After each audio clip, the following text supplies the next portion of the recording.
Welcome to another episode of Washington in Focus Daily. I'm Washington State Government Correspondent for the Center Square, Carleen Johnson, and it is Wednesday, day 24 of the 60-day short session at the state capitol in Olympia. And today is cutoff day for legislation in committees to move out of the committee that they originated in. And it appears some of the bills that minority Republicans are very concerned about are moving ahead, including a couple of bills related to homeless sweeps and not allowing local jurisdictions to have much say about that, while other bills concerning the very real issue of self-dealing and alleged fraud in taxpayer-subsidized programs will not be moving forward, it seems. And late Tuesday also marked a day when we had backers and supporters of a couple of initiatives to the legislature concerning the protection of girls in sports and parental rights.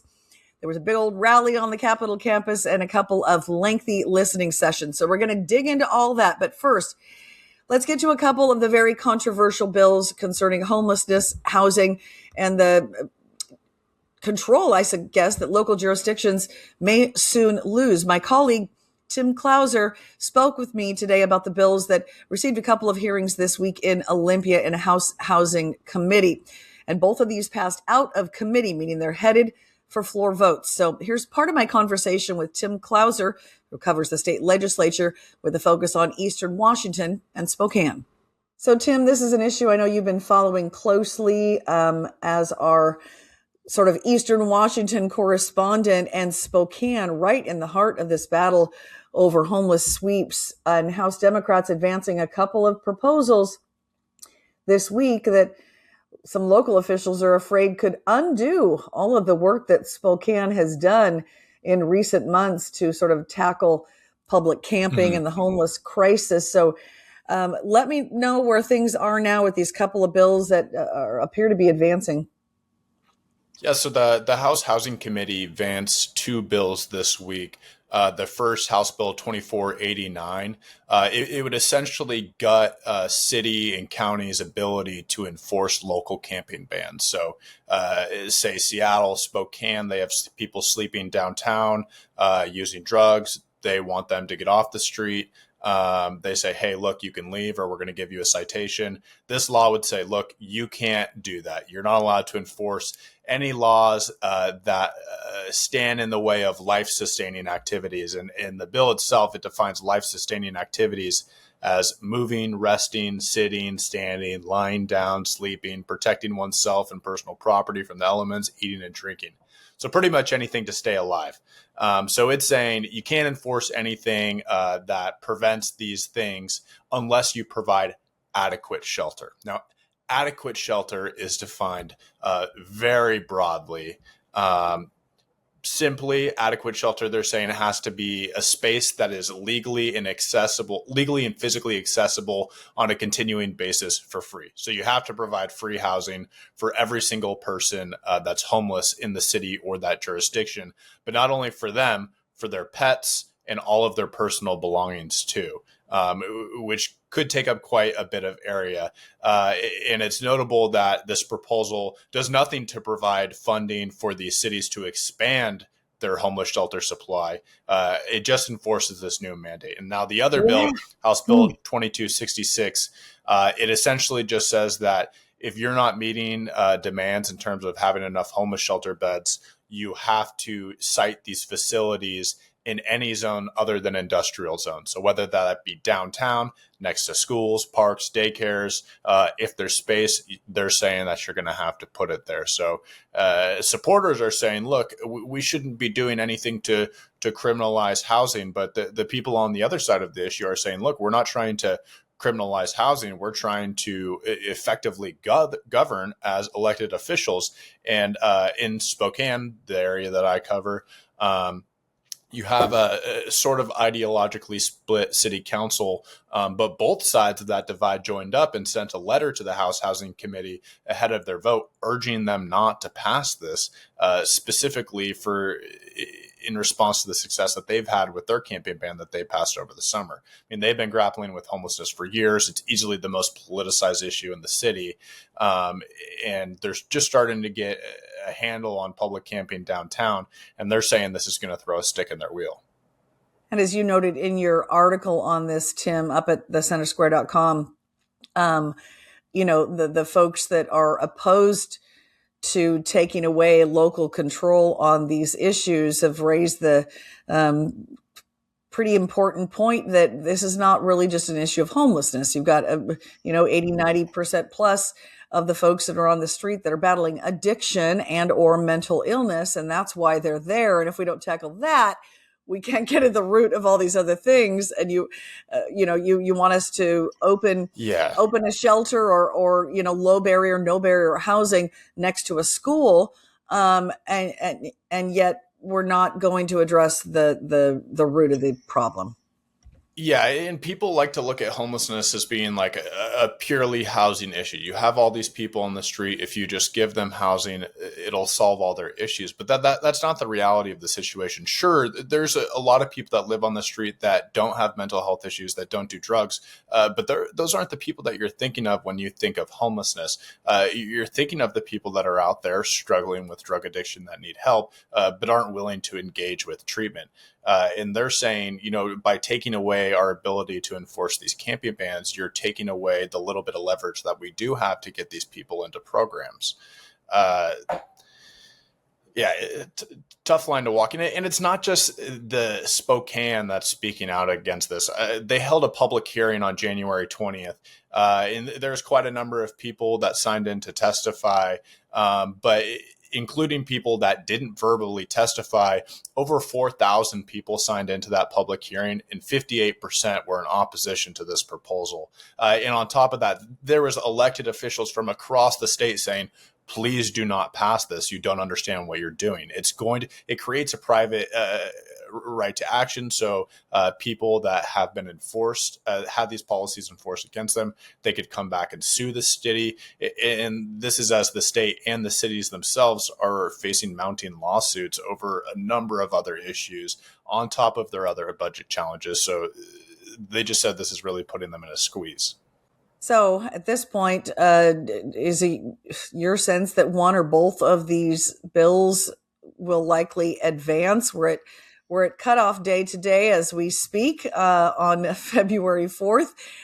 Where do things stand as far as, forwarding this legislation? Well, I mean, it's out of, I'm assuming it's in the Rules Committee now. They advanced it out of the House Housing Committee. So it's up to the Rules Committee to send it to the House floor.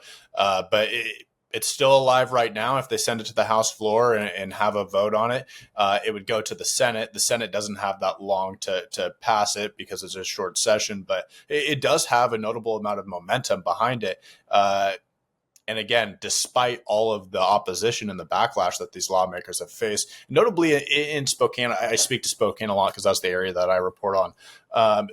Two lawmakers, the Spokane County is covered by a few different legislative districts, but the city of Spokane has its own legislative district. And both of the state representatives that represent the city of Spokane, despite the opposition there, signed on to sponsor this bill. Wow. So, I mean, there's momentum behind it. Last year, they pushed a similar proposal, but instead of saying, look, you need to provide adequate shelter, it said all of your homelessness policies need to be objectively reasonable. That faced a ton of opposition too. It died. Mia Gregerson, she's a state representative out of Seattle. She returned this session with this proposal. So will it pass? I know a lot of people are hoping it won't. We're going to have to hold on and wait to see.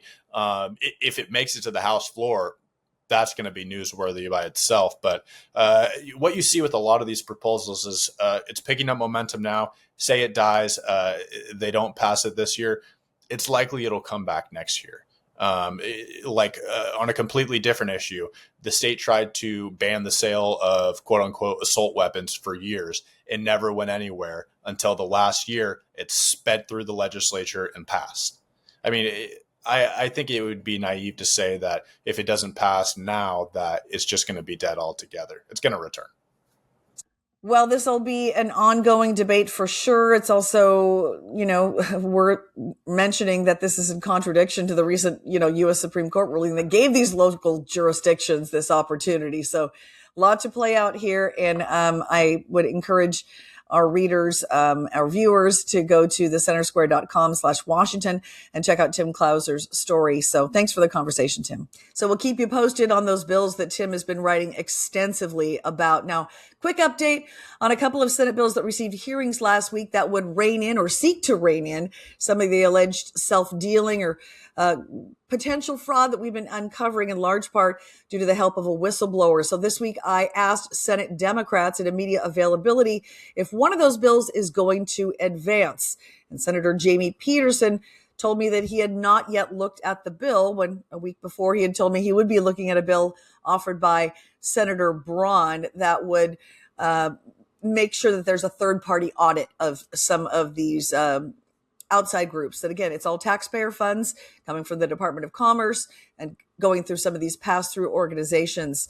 The other bill sponsored by Senator Keith Gaynor also appears to be not moving out of committee. And that is the bill that would have offered an opportunity to make sure that there isn't a double dipping. So if you're getting a grant from the Tacoma Black Fund, you can't also get money from the Commerce Department for another race-based housing program. Again, that bill appears dead at this point. Meantime, the whistleblower that we've been working with for months, Corey Orvold, is today meeting with an assistant attorney general in the office of AG Nick Brown. Just a phone interview, not in person, but this is significant progress for her because it has been months since she began trying to get some attention to this potential self-dealing in some of these NGOs. So we will certainly keep you posted after she has her meeting on Wednesday. I anticipate a phone call for an update with her. So finally, Tuesday brought hundreds of people to the Capitol steps in Olympia for a rally organized by Let's Go Washington and supporters. Now, this is the Political Action Committee backed by Brian Haywood that has backed the two initiatives, as I mentioned, to protect girls' sports and to restore parental rights. And there were, again, in the middle of the day, 2:30 rally on the steps of the Capitol outside the Ledge building. About 300 people. I'm not good at estimating crowd size, but I would say it was about 300 people. And there were several speakers at the rally. And then all those that attended the rally moved into these listening sessions. But ahead of all that, I had an opportunity to have a discussion with some of the GOP legislators in a morning media availability because they orchestrated these listening sessions. Because remember, majority Democrats have refused to hold hearings on these initiatives to the legislature, despite the fact that the Washington state constitution obligates them to do so. They're refusing to do that, meaning these will go to the ballot in November. So I want you to hear a little snippet here from Representative Drew Stokesbury talking about the fact that they invited opponents to show up and weigh in on these listening sessions that were held late Tuesday. Our listening session, we have invited every single member of the legislature from all four caucuses, so Republicans and Democrats, and we have invited an equal number of speakers who both support and oppose the initiative.